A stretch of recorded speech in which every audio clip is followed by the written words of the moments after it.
welcome back to my channel. I'm Nicole, and here is where we make homeschool fun for little entrepreneurs.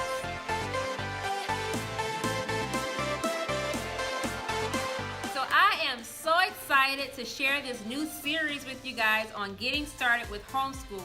But before we get into that, let's just take a moment and pause and hit that subscribe button if you have not already, and hit the notification bell if you want to be notified every time I upload a video. So before we get started with how to make homeschool fun, I want us to make sure that our foundation is solid. What am I talking about? Well, I'm glad you asked. Today, we're gonna be talking about knowing your why. Why do I homeschool? You wanna know a secret? Knowing your why will always set you up for success. Just think about it.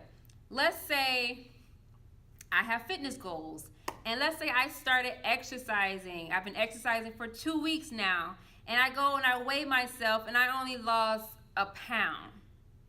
Now I'm discouraged. I want to give up. I feel like, man, I've been working out so hard, been waking up early, and I only lost a pound.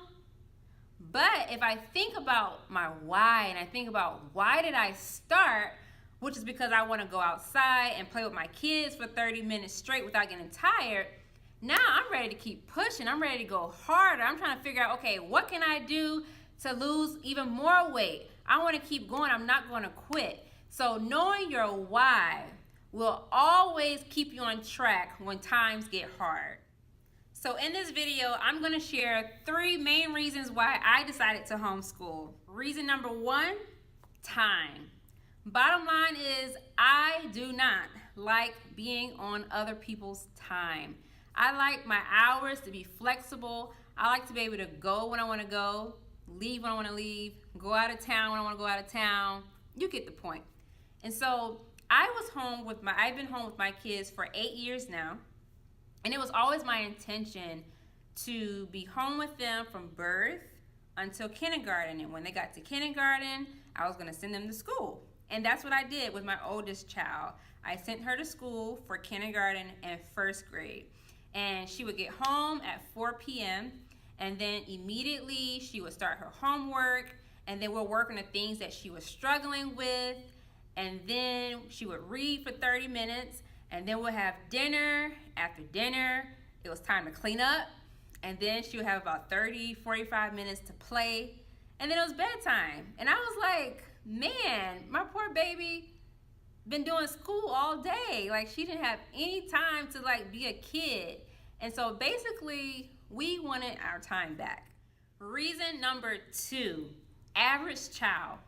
So one day, I went to a parent-teacher conference, and I was talking to the teacher, and I was just asking her, how is my daughter doing overall? And the teacher said, she's average. And I was like, average? I don't know what other people's expectations are for their kids, but mine is not for my kids to be average.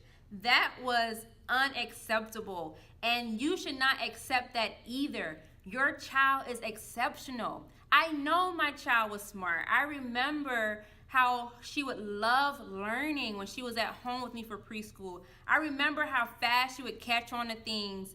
And the traditional classroom just did not bring that out of her. As a matter of fact, it did the complete opposite. And this leads to my 3rd reason. I have a degree in elementary education. I am trained just as my daughter's teacher. But the only difference is that I know my child, and I believe in her more than anybody else. I will not allow her to be average. I will push her when she needs to be pushed. I will make sure that she masters every skill before we move on to the next.